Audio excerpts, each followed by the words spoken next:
यौन रोग भन्नाले जुन चाहिँ कम्युनिकेबल हो, जुन सर्ने खालको रोग हुन्छ यौन सम्पर्कबाट अथवा यौन अङ्गबाट, त्यसलाई प्रायःजसो हामी यौन रोगमा लिन्छौँ। तपाईको विशेषज्ञताका आधारमा छाला तथा यौन रोग र बच्चाको भएकाले कोभिड-19 सर्ने अवस्था र छाला अथवा यौन रोगीले ध्यान दिनुपर्ने कुराहरू के छन्? कोरोनाको लक्षण मात्रै देखिएको छ, तर उहाँलाई डेक्सोना पनि दिइसकेको छ अरे, रेमडेसिभिर पनि दिइसकेको छ अरे। अब खोइ के स्टेज थियो, त्यहाँ डक्टरले के बुझेर किन दिनुभयो? यो दुबी तथा कतले कसरी सर्छ? यसका उपचार कसरी हुन्छ?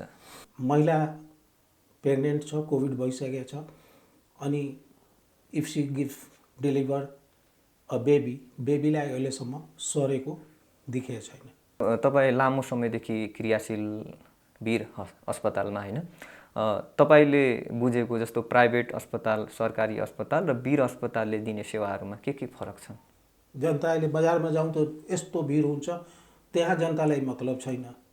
अब एउटा स्वास्थ्यकर्मी यदि कसैको घरमा भाडा लिएर बसेको छ त त्यसमा फेरि चाहिँ उपद्रव मचाउने, योबाट मलाई सरिहाल्छ, यो सब त नसम्झेको कुरो जस्तो छ नि। यस कार्यक्रमका प्रायोजक ओइटी प्रिपरेसन नेपाल। हाम्रा सेवाहरू डाक्टर, नर्स र प्यारामेडिकलका लागि ओइटी प्रिपरेसन कोर्स, विदेशमा स्वास्थ्य सेवा दिनका लागि लाइसेन्स प्रिपरेसन क्लास। सम्पर्क 0157 51 85 98 40 92 22 49, ठेगाना अनामनगर भाटभटिनी पछाडि।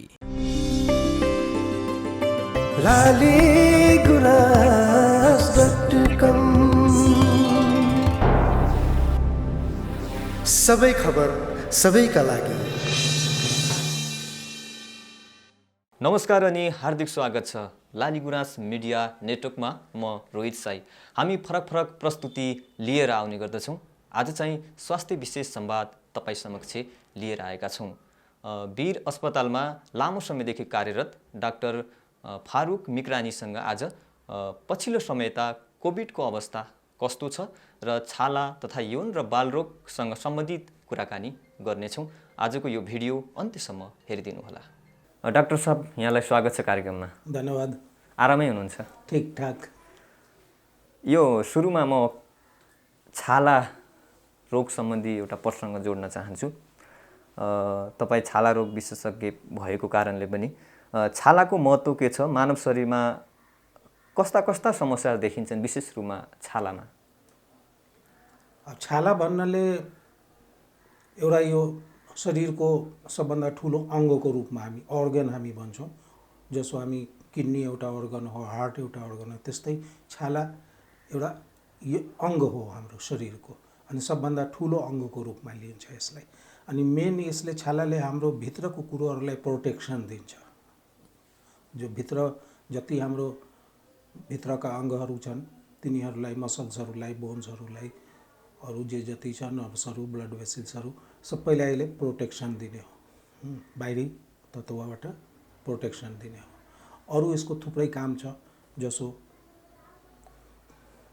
हिट र कोल्डमा छालाले हामीले प्रोटेक्सन दिने, हिटबाट कोल्डबाट। बेसी गर्मी भयो भने पसिना निकाल्ने, बेसी चिसो भयो भने छाला खुम्चिदिने, यो सबै प्रक्रिया हो छालाको मतलब महत्त्वको सम्बन्धमा जान्दा। छालाबाट विभिन्न किसिमका सिक्रिसनहरू निस्किन्छ जसले हाम्रो छालालाई ड्राई हुनेबाट बचाउँछ, छालालाई अलि चिल्लोपन बनाइराख्ने हुन्छ। प्लस त्यो सिक्रिसनहरूमा कतिपय कीटाणुहरूलाई मार्ने शक्ति हुन्छ। त्यसमा केही यस्तो सिक्रिसनहरू अथवा केही यस्तो केमिकल्सहरू हाम्रो छालाको सिक्रिसनमा हुन्छ जसले चाहिँ बाहिरी कीटाणुहरूलाई भित्र छिर्नेबाट रोक्ने प्लस उसलाई मारिदिने। त्यो पनि हाम्रो छालाको विभिन्न फङ्सनमध्ये एउटा मतलब फङ्सन हो। छालाका त थुप्रै फङ्सन छ, तर मेन हामीले भन्न हो मतलब मेन फङ्सन यसले प्रोटेक्सन दिने हो, हिटलाई रेगुलेसन गर्ने हो, टेम्परेचरलाई, हिटभन्दा टेम्परेचर भनौँ, कोल्ड र हिट दुइटैको भयो हैन। छालाबाट सिक्रिसनहरू निस्किन्छ जसले चाहिँ हामीलाई बाहिरको कीटाणुहरूबाट प्रोटेक्सन दिन्छ, प्लस हाम्रो छालालाई अलि चिल्लोपन बनाएर राख्छ। अरू थुप्रै यसको फङ्सन अथवा महत्त्वको हिसाबले जाने हो। अब डिजिजहरू, रोगहरूको हिसाबले अब सबभन्दा फर्स्ट जुन हामी भन्छौँ कि फर्स्ट लाइन अफ डिफेन्स, त बाहिरबाट भित्र छिर्ने कुरोहरूलाई पहिला रोक्ने त छालाले नै हो। त्यो हिसाबले चाहिँ यो फर्स्ट लाइन डिफेन्स जस्तो पनि हाम्रो छालाले काम गर्छ। अब त्यसले गर्दा थुप्रै किसिमका रोगहरू पनि हामीलाई छालाको रोगहरू छन्, तर मेन हाम्रो परिप्रेक्ष्यमा हेर्दा एउटा हामी लिन्छौँ दाद भन्ने। दाद हामी आफ्नो मेडिकल टर्ममा एक्जिमा भन्छौँ उसलाई, तर हाम्रो नेपालीमा दाद भन्ने गर्छौँ। दाद या eczema one of the most common diseases of the skin. त्यस्तै लुतो हाम्रो परिप्रेक्ष्यमा, जस्तो हामीहरूको हाइजिन, गरिब गुरुबाहरूको हाइजिन त्यतिको मेन्टेन हुँदैन। एउटा कोठामा 4 जना 5 जना 6 जना बस्ने, त्यो हिसाबले हाइजिनिक मेन्टेन नभएर त्यसले गर्दा हामीलाई यो लुतो रोगहरू बढी सताउने कमन रोगहरूको हिसाबमा जान्दा। एजको हिसाबले जान्दा हाम्रो चाहिँ जुन एडोलिसेन्ट, हामी किशोरावस्था भन्छौँ, एडोलिसेन्ट भनेको चिल्ड्रेनबाट अब अडल्टको बिचको जुन एज ग्रुप हो, 5-7 वर्षको त्यो एज ग्रुप हुन्छ। 12-13 वर्षदेखि सुरु भएर 22-23 वर्षसम्म यो एडोलिसेन्ट पिरियड हुन्छ। एडोलिसेन्टहरू त एजको हिसाबले जान्दा डन्डी फोरामी, जसो हामी एक्नी आफ्नो हाम्रो टर्ममा, हामी मेडिकल टर्ममा एक्नी भन्छौँ, तर कमन यसलाई यो भन्ने। त्यस तरह विभिन्न प्रकारको एलर्जीहरू, विभिन्न प्रकारका एलर्जी आफ्नो कामले सम्बन्धित कुरोले एलर्जी, जसो कोही सिमेन्टको काम गरिरहेछ, सिमेन्टको एलर्जी भइदियो। कसैले सामुन सरफको काममा व्यस्त छन् अथवा त्यो फ्याक्ट्रीहरूमा छन्, तिनीहरूलाई त्यो सामुन सरफको एलर्जी हुने। त एलर्जी पनि छालाको रोगमध्येमा एउटा ठुलै रोगमा हामी लिन्छौँ। जस्तो डाक्टर साहब, यो हाम्रा दर्शक श्रोताको एउटा जिज्ञासा छ, यो क्वेसन सोधिदिनु भनेर हामीलाई भनिरहनु भएको थियो केही दर्शक श्रोताले। छालामा देखिने रोगमध्ये दुबी तथा कत्ले रोग पनि एक हो। हुन त विभिन्न समस्याहरू छालामा देखिन्छन्। यो दुबी तथा कत्ले कसरी सर्छ, यसका उपचार कसरी हुन्छ? दुबी भन्नाले हामी यसलाई मेडिकल टर्ममा भिटिलिगो भन्छौँ, जसमा हाम्रो सेतोमा वाइट, त्यहाँको रङ चाहिँ खोलिदिने, जुन ठाउँमा भयो त्यो ठाउँको कलर चाहिँ वाइट भइदिने। त यसलाई हामी भिटिलिगो भन्छौँ। त भिटिलिगो जुन रोग हो, यो छालाको रोगमध्येमा एउटा यो रोग हो। अनि अब यो कुन प्रकारको रोग हो? यो पनि एक किसिमको एलर्जिक रोग हो। एलर्जिकमा पनि कस्तो एलर्जिक रोग कि आफ्नो भित्रै, हाम्रो शरीरको भित्र जुन हाम्रो इम्युनिटी पावर एउटा हामी भन्छौँ, आफ्नो डिफेन्स पावर, जसलाई हामी इम्युनिटी भन्छौँ, त्यो इम्युनिटीमा डिस्टर्ब भएर त्यो इम्युनिटी छालाको जुन ठाउँमा त्यो इम्युनिटी डेभलप भयो, त्यो ठाउँको रङ चाहिँ त्यो इम्युनिटीको कारणले गइदिने। ठिक। त यो जस्तो डायबिटिज अथवा सुगर हामी चिनी रोग भन्छौँ, अथवा बाथको रोग भन्छौँ। त यो सबै इम्युनोलोजिकल रोग हो। कज हामीलाई थाहा छैन, बाहिरबाट के कारणले यो हुँदो रहेछ थाहा छैन।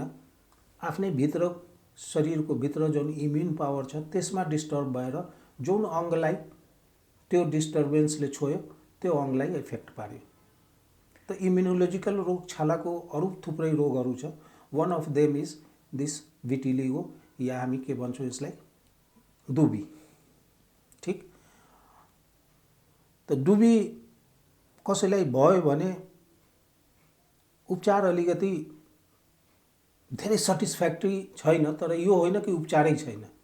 तर हामी एउटा चाहिँ स्योर भएर कि यो रोगलाई म ठिक पारिदिन्छु अथवा यो ठिक्क हुन्छ, त्यो भन्ने गाह्रो छ। यसको पनि विभिन्न प्रकार हुन्छ। यो भिटिलिगो अथवा दुबीको पनि विभिन्न किसिम, कसैको सानो सानो प्याचहरू हुने, कसैको पुरै हाफ हुने, कसैको एक साइडमा मात्रै हुने। यसको पनि थुप्रै प्रकारहरू छ। अनि त्यही अनुसार यसको ट्रिटमेन्ट पनि त्यही अनुसार डिपेन्ड गर्छ। भनेपछि यसको प्रकारहरूमा एक किसिमको प्रकारहरूको आधारमा उपचार हुन्छ। उपचार हुन्छ। जस्तो अब तपाईँ त छाला तथा यौन रोग विशेषज्ञ, बाल रोग विशेषज्ञ पनि हो। यौनका कुरा पनि हामी केही गर्न चाहन्छौँ। वास्तवमा यौन रोगका पनि प्रकारहरू धेरै हुन्छन्। यो यौन रोग भनेको के हो, कसरी सर्छ, यसबाट बस्ने उपायहरू के छन्? अब यौन रोग भन्नाले हाम्रो समाजमा जुन धारणा छ कि यौन अङ्गमा यदि कोही समस्या भयो भने हामी प्रायःजसो हामीले हाम्रो कमन गाउँघरले यौन रोगमा केही समस्या भयो भने उसलाई यौन रोगमा नै मान्छेहरूले लिइहाल्छन्। तर वास्तवमा त्यो जरुरी छैन कि यौन रोगमा केही समस्या भयो भने त्यो यौन रोग नै हो। यौन रोग भन्नाले हामी चाहिँ खास गरी यस्तो रोग जुन चाहिँ कम्युनिकेबल हो। कम्युनिकेबल भन्नाको अर्थ सर्ने, एकबाट अरूलाई सर्ने। यस्तो रोगलाई हामी कम्युनिकेबल रोग जुन यौन रोगबाट, यौन अङ्गबाट सर्ने हो, त्यसलाई हामी यौन रोग भन्छौँ। अब कसैलाई यौन रोगमा, यौन अङ्गमा मानौँ चाहिँ केही एलर्जी भयो, ऊ पनि डराएर, थाहा नभएकोले ऊ पनि डराएर दिमागमा उसको यौन रोग लाग्यो कि त्यस्तो जिज्ञासाहरू भइहाल्छ। तर मैले भने कि यौन रोग जुन सर्ने खालको रोग हुन्छ यौन सम्पर्कबाट अथवा यौन अङ्गबाट, त्यसलाई प्रायःजसो हामी यौन रोगमा लिन्छौँ। अब यौन रोगमा पनि धेरै छन्, जसो HIV, ठिक त्यस्तै हामी सिफिलिस भन्छौँ, नेपालीमा सायद भिरिङ्गी के भन्छन्, हजुर हैन। त्यस्तै एउटा गोनोरिया हो। गोनोरियामा पिसाबको प्वालबाट पिप निस्किन्छ। गोनोरिया यो पनि यौन रोग हो। त्यस्तै इभन यो लुतो, यौन अङ्गमा यदि लुतो लागेछ भने त्यो पनि यौन सम्पर्कबाट सरेर जान्छ। त हुने त यो कोही कडा खालको यो लुतेलाई हामी लिँदैनौँ कोही कडा खालको, तर यो पनि एउटा यौन रोगमा लिने। जस्तो डाक्टर साहब, अब यो यौन रोग लागेका रोगीहरू हुन्छन् नि, यो चाहिँ आफैमा एउटा भित्री रूपमै राख्ने तर बाहिर नदेखाउने, उपचार नगर्ने यो प्रवृत्ति छ नि, उहाँहरूको लागि के भन्नुहुन्छ? यौन रोगलाई नुकाउने जुन प्रवृत्ति छ त्यसको हामीले जुन बुझेअनुसार मेन हो कि मान्छेलाई लज्जा, अनि अरूले जाने भने के सोच्ला, अलिकति प्रतिष्ठाको पनि। हुने त एज ए डक्टर कोही पनि बिरामी, चाहे यौन रोगको बिरामी होस् चाहे साधारण ज्वरो लागेर हामी कहाँ हुन्छ, हाम्रो एउटा एथिक्स, मेडिकल एथिक्स छ कि कसैको केही कुरो हामीले लिक गर्ने हुँदैन। यो होइन कि यो फलानु म के यहाँ आएको थियो, आज म के यहाँ यो भिआइपी मान्छे आएको थियो, यसलाई त यो रोग लागेछ। That is not ethical. एथिकको हिसाबले हामी कसैको रोगलाई कसैसँग सेयर गर्ने अथवा भन्ने मिल्दैन। तर स्टिल मानिसहरूले विश्वास गर्दैन। सायद चिनेको डाक्टर छ भने झन् जान्दैन त्यहाँ, नचिनेको डाक्टर कहाँ जान्छ। र चिनेको छ भने त्यहाँ चाहिँ लाजले अथवा आफ्नो प्रतिष्ठाको हिसाबले त्यसलाई नुकाउने खोज्छ। जति नुकायो त्यति जटिल बन्दै जान्छ। कोही पनि रोगलाई नुकाए समयमा उसको अगर उपचार भएन भने थुप्रै रोगहरू छ। जस्तै मैले भने कि सिफिलिस जति चाँडै उपचार गऱ्यो त्यति राम्रो। उपचार गरेन भने त वर्षौँ वर्षभित्र गएर मुटुलाई खाइदिन्छ, दिमागलाई खाइदिन्छ, ब्रेनलाई खाइदिन्छ। त मेन कारण चाहिँ नुकाउने जुन मान्छेहरूको प्रवृत्ति हो त्यो असुरक्षित यौन सम्पर्क कहीँ कसैसँग भयो, एज छैन, अब मेरो घरको मान्छेले थाहा पाएला भने चाहिँ उसले के सोच्छ होला, यस्तो यस्तो पनि धारणा हुन्छ। थुप्रै यसको कारणहरू छ। यस नागरिकहरूमा, यी रोगी सङ्क्रमित व्यक्तिहरूमा होइन सचेतना नभएको, जस्तो उहाँहरूलाई त्यो सङ्क्रमित हुन्छ तर परिवारमा नभन्ने, लुकाउने, यस्तो प्रवृत्ति हामीले धेरै भेटाएका छौँ। जस्तो चाहिँ एटलिस्ट चाहिँ जो विवाहित दम्पति छन् तिनीहरूलाई यदि मानौँ एकजनालाई भयो भने त आफ्नो पार्टनरलाई त बचाउनु पर्छ। कतिपय ठाउँहरूमा त्यस्तो पनि हुँदैन। आफ्नो पार्टनरलाई पनि इन्फेक्टेड गरिरहेछन्, उसलाई पनि उपचार गरिरहेछन्, आफू पनि उपचार लिइरहेछन्। जस्तो डाक्टर साहब, अब यो पछिल्लो समय त हामी कोभिडको कुराकानी पनि जोडौँ होइन। कोभिड-19ले एउटा उग्र रूप लिइरहेको छ। तपाईँले बुझेको यो, तपाईँ आफै वरिष्ठ छाला तथा यौन र बाल रोग विशेषज्ञ पनि हो, वीर अस्पतालमा कार्यरत पनि हुनुहुन्छ। कोभिड र कोभिडको अवस्था नेपालमा हाल कस्तो छ तपाईँले बुझ्नुभएको? अब यो त डे बाई डे डेली हामी समाचारको माध्यमले थाहा पाइरहेका छौँ। कति डेली हाम्रो चाहिँ सङ्क्रमितको सङ्ख्या आज यति पुग्यो, भोलि यति थियो, भोलि यति हुन्छ, अथवा यस्तो हिजो यति थियो। अब जसो हिजोसम्मको अथवा आजसम्मको जसो भनौँ कि जम्मा सङ्क्रमित 90,000 भन्दा माथि आइसकेछ हाम्रो स्वास्थ्य मन्त्रालयको रिपोर्ट अनुसार, जसमध्ये 563 जना लगभग चाहिँ डेथ भइसकेका छन्। त्यही त डे बाई डे हामी क्या इन्क्रिज भइरहेछ। खास गरी काठमाडौँ उपत्यकामा त यो अब डेली 60% जति पुरै नेपालभरिको जति छ त्यसको अनुपात लिँदा 60% जति हाम्रो काठमाडौँमा नै डेली सङ्क्रमण भइरहेछ। अब वीर अस्पताल अब थाहा छ कि देशको सबभन्दा पुरानो र सरकारी अस्पताल। सरकारी अस्पताल भएकोले मानिसहरूको उपेक्षा के हुन्छ कि हाम्रो उपचारमा अलि सुविधा पाइन्छ। अरू अस्पतालमा जाँदा जुन प्राइभेट होस् अथवा चाहिँ अरू जुन अस्पताल पनि होस्, इभन चाहिँ सेमी प्राइभेट पनि जुन छ, गभर्मेन्ट र प्राइभेट दुइटै भएको, तिनीहरूमा पनि जुन खर्चको हिसाबले हेर्ने हो भने सबैको त्यो जस्तो डाक्टर साहब, अब तपाईँ कार्यरत वीर अस्पतालमा कति यो कोरोनासँग रिलेटेड वार्डहरू राखिएको छ? सुविधाहरू के छन्? कति रोगीले अहिलेसम्म उपचार पाए?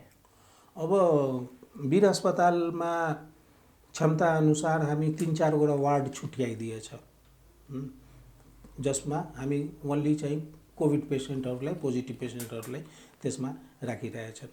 जसो एउटा ग्यास्ट्रोको वार्ड छ, एउटा हाम्रो चाहिँ कार्डियोलोजीको वार्ड छ, एउटा हाम्रो चाहिँ इएनटी वार्ड छ।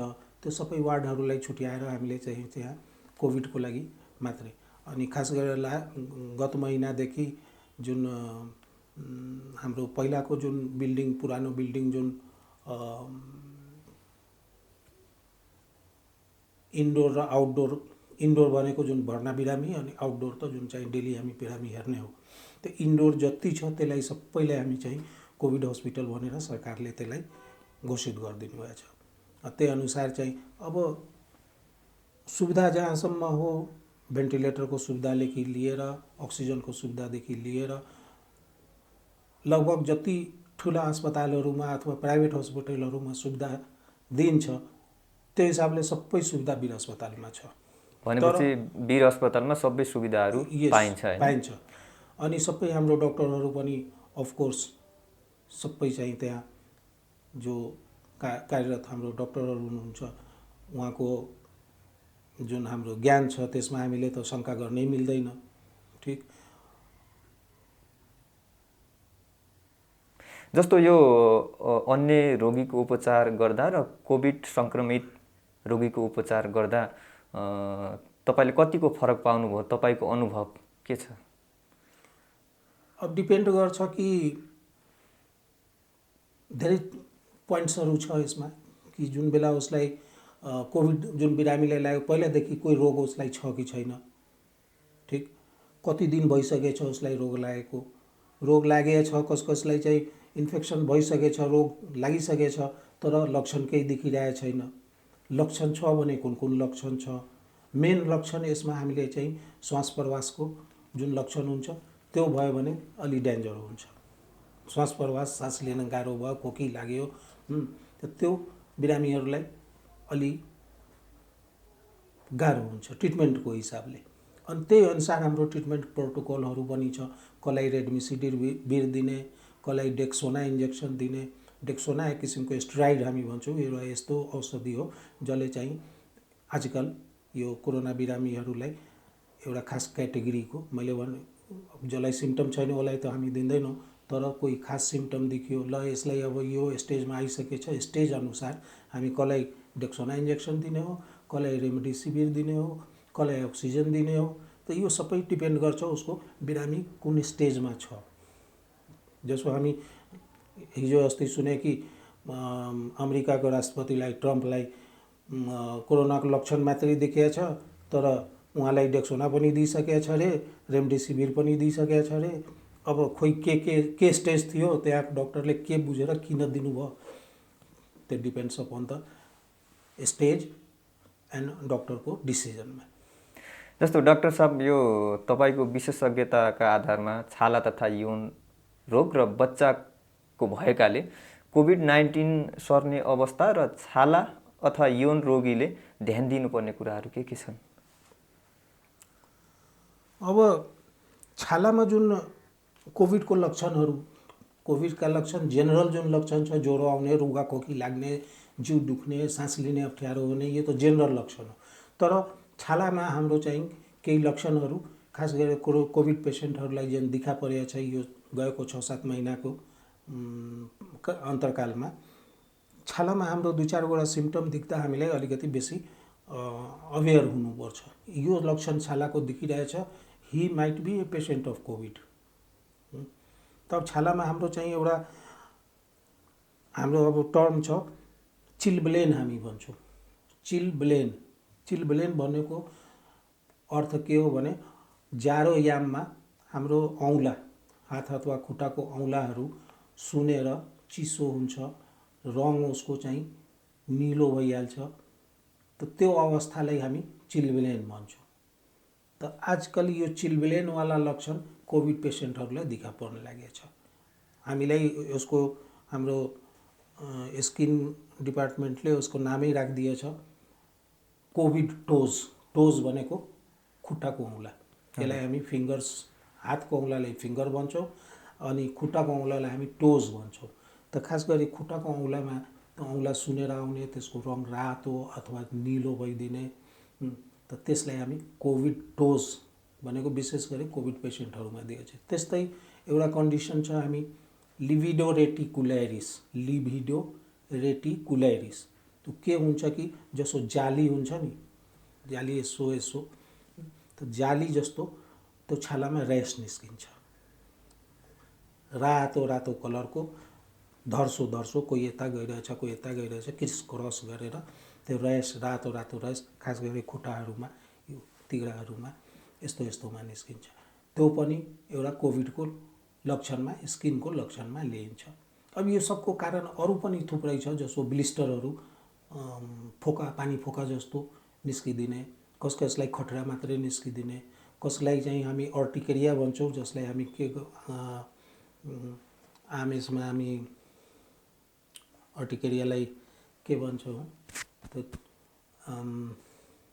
एनिवे, त यो सबै लक्षण पनि स्किनको कोभिड पेसेन्टहरूमा देखा परिरहेछ। अब यसको कारणमा भन्छौँ कि जुन भित्र हाम्रो चाहिँ रगत, यो सबै रगतमा डिस्टर्बेन्स, रगतमा जुन चाहिँ हाम्रो डिस्टर्बेन्स हुन थाल्छ, जुन कोभिडको पेसेन्ट छ, बाहिर त देख्ने लक्षणहरूको अतिरिक्त भित्र चाहिँ उसको रगतमा चाहिँ क्लटिङहरू सुरु भइहाल्छ, ब्लडहरू क्लट हुने खोज्छ, जम्ने खोज्छ। त्यसको कारणले, भित्री कारणले यो लक्षणहरू स्किनको देखा पर्छ। म डाक्टर साहब अर्को प्रसङ्ग जोड्न चाहन्छु। कोभिड-19 गर्भवती महिलामा के ख्याल राख्नुपर्छ? विशेष रूपमा बच्चा जन्मिँदा कोभिड सर्ने कतिको सम्भावना हुन्छ? अब गर्भवती महिला होस् चाहे जेनरल, जसलाई पनि कोभिड जसलाई साबित भइसकेको पिसिआर रिपोर्ट पोजिटिभ आइसक्यो, यदि कोभिड साबित भइसकेको छ, त त्यो त जे जति हामी आइसोलेसनदेखि लिएर, यदि लक्षण छैन भने घरमा पनि हामी राख्न सक्छौँ। तर आइसोलेसन भनेको अर्थ हो कि छुट्टै एउटा चाहिँ उसलाई चाहिँ बाथरुममा टच भएको अथवा बाथरुममा, अब सबैलाई त यो सुविधा छैन घरमा, त सकेसम्म एकदम चाहिँ उसलाई अरू घरको मान्छेसँग नमिस्ने दिउँ, कम्प्लिट टोटल ऊ आफ्नो एउटा रुम उसलाई उपलब्ध गराइदिउँ, त्यही रुममा ऊ रहोस्, खानापिना उसको चाहिँ कोठा बाहिर राखिदिउँ, गेटनिर राखिदिउँ, उसलाई खबर गरिदिउँ, उसले आफै लजान्छ, खान्छ, फेरि धोएर पखालेर त्यहाँ बाहिर राखिदिन्छ।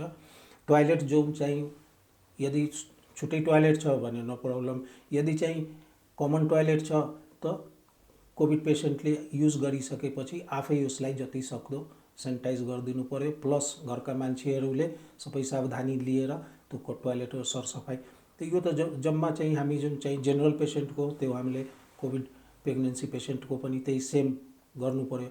डेलिभरीसम्मको जहाँसम्म छ, अहिलेसम्मको आँकडा अनुसार बच्चालाई सरेको देखिएको छैन।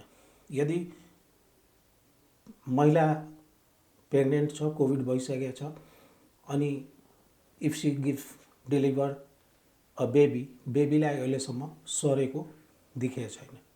हामीले अलि समय अगाडि एउटा घटना पनि हामी सुनेका थियौँ, आमा चाहिँ बित्नु भयो होइन कोरोना लागेर, तर बच्चालाई केही भएन। थिएन। त अहिलेसम्मको आँकडा अनुसार आमाबाट बच्चालाई यो सरेको छैन। नेपाली समाजमा जोइन्ट फ्यामिली बस्ने चलन छ। रोग लागेको व्यक्ति घरमा छ भने अन्यले ख्याल गर्नुपर्ने कुराहरू के छन्? मेन त हो त्यही, जुन हाम्रो चाहिँ सरकारले पनि दिनका दिन यही कुरो भनिरहेछ, सोसल डिस्टेन्सिङ। अब घरमै यदि पेसेन्ट छ भने त मैले अघि पनि भने कि एउटा चाहिँ सकेसम्म उसलाई कोठा छुट्याइदिनु पऱ्यो, त्यो कोठामा आवत जावत कसैले नगरोस्।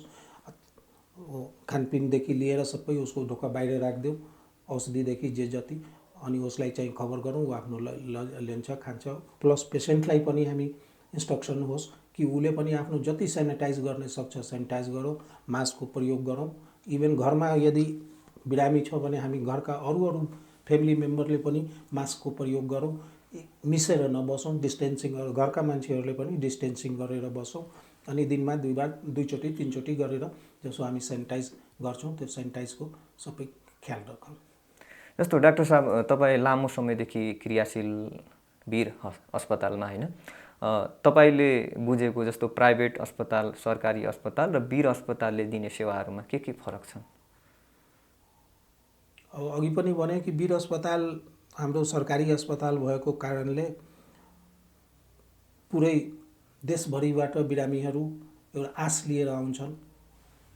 एउटा त गुणस्तरीय सेवा प्लस आर्थिक दुईटै हिसाबले बिरामी त्यहाँ आउँछन्।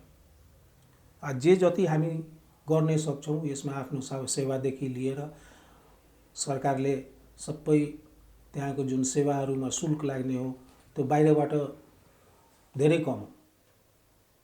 बाहिरको प्राइभेटको अनुसारमा लिने हो भने 10-20% भन्दा बढी आई डोन्ट थिङ्क के होला। जस्तो अन्य सरकारी अस्पताल छन् नि, त्यहाँ र वीर अस्पतालमा खासै फरक छैन। सरकारी अस्पताल सबै एउटै हो, सेम। जति सेवाहरूको शुल्क लाग्ने हो त्यो सबै चाहिँ यति मिनिमम हुन्छ कि पेसेन्टले बेहोर्न सक्ने पेसेन्ट। अनि यसको अतिरिक्त पनि सामाजिक इकाइ हाम्रो त्यहाँ एउटा इकाइ डिपार्टमेन्ट छ, त्यसले चाहिँ जसले बेहोर्ने गाह्रो छ सक्दैन तिनीहरूको अवस्था हेरेर इन्क्वायरी गरेर त्यसलाई अझ यसमा धेरै छुटहरू अथवा निःशुल्क नै गरिदिने व्यवस्था मिलाइदिन्छ। म अर्को प्रसङ्ग जोड्न चाहन्छु डाक्टर साहब, यो कोभिड-19 नियन्त्रण गर्न रेमडेसिभिर इन्जेक्सनले पनि काम गर्छ भन्ने सुनिन्छ, त्यो के हो र किन नेपालमा सजिलै उपलब्ध छैन? रेमडेसिभिर जुन औषधि हो यो भाइरसको लागि हो, ठिक। तर it is not for the corona virus. Corona virus त हजारौँ किसिमका भाइरस छन्। इभन जुन चाहिँ हामीले जनै खटिरा हुन्छ त्यो पनि भाइरसको कारणले हुन्छ, हामीले चिकन पक्स हुन्छ त्यो पनि भाइरसको कारणले हुन्छ। त्यो रेमडेसिभिर कोरोना भाइरसको लागि होइन। तर के देखा परेको कि रेमडेसिभिर कोरोना लागेको बिरामीलाई यदि रेमडेसिभिर दियो भने तो उसलाई रिकभरी हुनेमा सहयोग पुर्याउँछ। निको गरिदिने ग्यारेन्टी छैन कि उसलाई एकदम जसो हामी एन्टिबायोटिक कोही ब्याक्टेरियल इन्फेक्सन भएछ एन्टिबायोटिक दियो भने ल ठिक्क उसलाई चाहिँ छोइन्छ अनि तपाईँ ग्यारेन्टी छ ल ठिक्क हुन्छ, ग्यारेन्टी छैन। अनि रेमडेसिभिर हतरपतर ज्वरो आयो तुरन्तै रेमडेसिभिर दिदिने त्यो पनि होइन। यसको पनि मैले भने कि स्टेज अनुसार खोकी निको भइरहेको छैन अथवा 5-6 दिन भइसकेको छ, खोकी निको नभइरहेको, सास लिने अप्ठ्यारो भइरहेको, त त्यस्तो अवस्थामा रेमडेसिभिर दिए भने रिकभरीमा अलिकति यसले मद्दत पुर्याउँछ। जुन पेसेन्ट आइसियुमा राखेको छु, अब सबै कोरोना भाइरस लागेको बिरामीलाई हामी एकैचोटि आइसियुमा राख्दैन। हामी एउटा जेनरल वार्ड छ, कोरोना भाइरस लागेले जेनरल वार्डमा कस्तो बिरामीलाई राख्ने, आइसियुमा कस्तो बिरामीलाई राख्ने, भेन्टिलेटरमा कस्तो बिरामीलाई राख्ने, त त्यही अनुसार चाहिँ क्याटेगोरी अनुसार रेमडेसिभिर पनि हतपत सबैलाई दिने होइन। एउटा खास स्टेज खोकी निको भइरहेको छैन अथवा जसलाई बेसी दिन भइसक्यो लक्षण देखा परेको अथवा जसलाई सास लिनुमा अप्ठ्यारो, त तिनीहरूलाई हामी चाहिँ यो रेमडेसिभिर इन्जेक्सन दिन्छौँ। अब रेमडेसिभिर इन्जेक्सन अफकोर्स नेपालमा अब हामीलाई अब उपलब्ध छैन, तर इन्डियातिर उपलब्ध छ। अब खास गरेर अहिले यो कोरोना पिरियडमा यसको धेरै डिमान्ड भएछ। अब त्यही हो नि, आपूर्ति र डिमान्डको हिसाबले चाहिँ कोही कुरोको कति उपलब्धता छ छैन। त त्यही हिसाबले हामी नेपालमा अहिलेसम्म यो सरकारले गएको महिना 4-5 हजार भाइल यो इन्जेक्सनको रूपमा हुन्छ, 4-5 हजार भाइल मगाइदिनु भएको छ। त्यसले हाम्रो काम चलिरहेछ। तर मेबी फ्युचरमा अझ आउँछ कि यसले चाहिँ रोकथाम गर्नमा सहयोग रोकथाम गर्छ। गर्नेमा सहयोग गर्छ, रिकभरीलाई अलि इजी बनाउन सक्छ। तर यो होइन कि यो एक्ज्याक्ट यो भाइरसको लागि नै हो, यो दियो भने बचिहाल्छ, त्यस्तो हिसाबले यो छैन।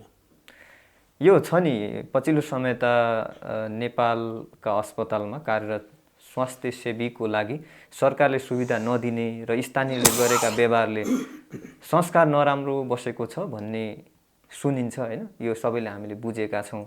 विशेष रूपमा कोभिड-19 विषयमा तपाईँ के भन्नुहुन्छ?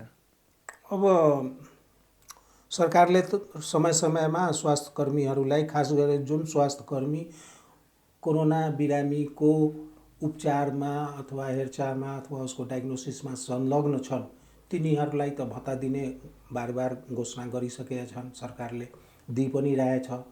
कतै ठाउँमा खास गरेर प्राइभेटहरूमा अलिकति यसबारे चर्चा आयो कि उनीहरूले भत्ता नपाइरहेको नर्सहरूले अथवा डक्टरहरूले। तर ढिलो चाँडो होला, तर भत्ता घोषित भइसकेको छ, सरकारले पनि भनिसकेको छ। जे जति भत्ता घोषित भइसकेको छ, कोरोना सबै डक्टर अथवा सबै स्वास्थ्य कर्मीलाई होइन, जुन कोरोना उपचारमा संलग्न छैन तिनीहरूलाई जरुरी छैन। अब देशको आफ्नो चाहिँ फाइनेन्सियल कन्डिसन पनि त हेर्नु पर्यो। सबैलाई दियो भने त पुग्छ पुग्दैन, जसले पाउने जसको अधिकार छ उसले पनि नपाओस् भने त्यो पनि अलि अप्ठ्यारो हुनसक्छ। त एनिवे ढिलो चाँडो आउँछ। अब जहाँसम्म बाहिर हाम्रो चाहिँ व्यवहार जुन भइरहेछ स्वास्थ्य कर्मीहरूसँग, हामी यसमा त धेरै अफसोसको कुरो हो। यो अवस्थामा डक्टरहरू अथवा स्वास्थ्य कर्मीहरू, नर्सहरू जुन चाहिँ फ्रन्ट लाइनमा छन्, आफ्नो परिवारलाई छोडेर दिनरात त्यस्तो बिरामीहरूमा संलग्न भएर तिनीहरूलाई जसले चाहिँ कोरोना वार्डमा जसको ड्युटी लाग्छ उनीहरूलाई आफ्नो परिवारसँग भेट्न पाइँदैन, आफ्नो बच्चाहरूसँग भेट्न पाइँदैन। बाहिरको होटलमा गएर बस्नुपर्छ, कि त घर भाडा जहाँ लिएर छ त्यहाँ बस्नुपर्छ, कि त सरकारले कहीँ व्यवस्था मिलाइदिएछ त्यहाँ। अब समाजले यस्तो जुन व्यवहार उनीहरूसँग देखाइरहेछ यो साह्रै दुःखलाग्दो व्यवहार हो। यसमा त अब हामीसँग जागरण नहुने नभएको हो कि समहाउ चाहिँ यो धेरै निन्दनीय कुरो। यसलाई चाहिँ पब्लिकले बुझ्नु पर्यो। पब्लिकले झन् सहयोग दिनको ठाउँमा उल्टै चाहिँ नराम्रो व्यवहार गर्ने, उसको घरको अगाडि पोस्टर टाँसिदिने अथवा चाहिँ उसलाई घरमा नछिर्ने दिने, यो सब व्यवहार यो हामीले देखिरहेका छौँ। किनकि नर्सहरूलाई होइन, जस्तो अब घरबेटीले घरमा जान नदिने, यसलाई पनि कोरोना लागेको होस् लागेको छ कि भन्ने किसिमको जिज्ञासा हुन्छ उनीहरूलाई। जुन स्वास्थ्य कर्मी छ जति उसले आफ्नो प्रोटेक्सन अनि आफूबाट अरूलाई नलागोस् जति उसले चाहिँ यो कुरोलाई बुझ्छ, र साधारण जनताले अथवा साधारण पब्लिकले त्यति जति एउटा स्वास्थ्य कर्मीले बुझिरहेछ त्यति उनीहरूले नबुझ्न सक्छ होला। डक्टरलाई यदि उसले कहीँबाट ड्युटी गरेर आइरहेछ कोरोना वार्डबाट, त उसलाई त थाहा छ कि मबाट अरूमा सर्ने चान्स हुन सक्छ, त ऊ त आफै अरूलाई पनि बचाउने खोज्छ स्वास्थ्य कर्मीले। त अब जनताले यसलाई कुरोलाई बुझिरहेको छैन। जनता अहिले बजारमा जाउँ त यस्तो भिड हुन्छ, त्यहाँ जनतालाई मतलब छैन। अब एउटा स्वास्थ्य कर्मी यदि कसैको घरमा भाडा लिएर बसेछ त त्यसमा फेरि चाहिँ उपद्रव मचाउने, योबाट मलाई सरिहाल्छ, यो सब त नसम्झेको कुरो जस्तो छ नि। अनि डाक्टर साहब, यो हाम्रो नेपालमा चाहिँ होइन दिन प्रतिदिन कोरोना सङ्क्रमितको दर बढ्दै गइरहेको छ, घट्ने त कुरै भएको छैन होइन। बढ्दै गइरहँदा यो रोकथाम कसरी गर्न सकिन्छ कोरोनाको?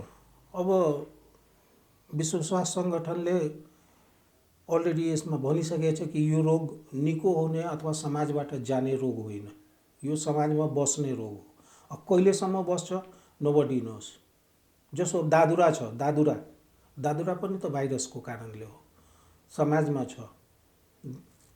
कोही खास महिना यस्तो छ कि त्यो महिनामा उसको बढी आउटब्रेक हुन्छ।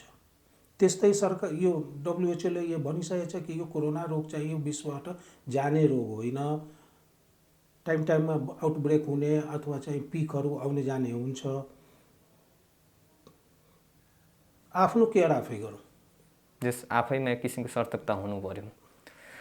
अब तपाईँ त लामो समयदेखि वीर हस्पिटलमा कार्यरत हुनुहुन्छ होइन? तपाईँको कार्यक्षेत्र र वीर अस्पतालको अनुभव सुनाइदिनुहोस् न। वीर अस्पताल सबभन्दा बुढो अस्पताल पनि भनौँ देशको।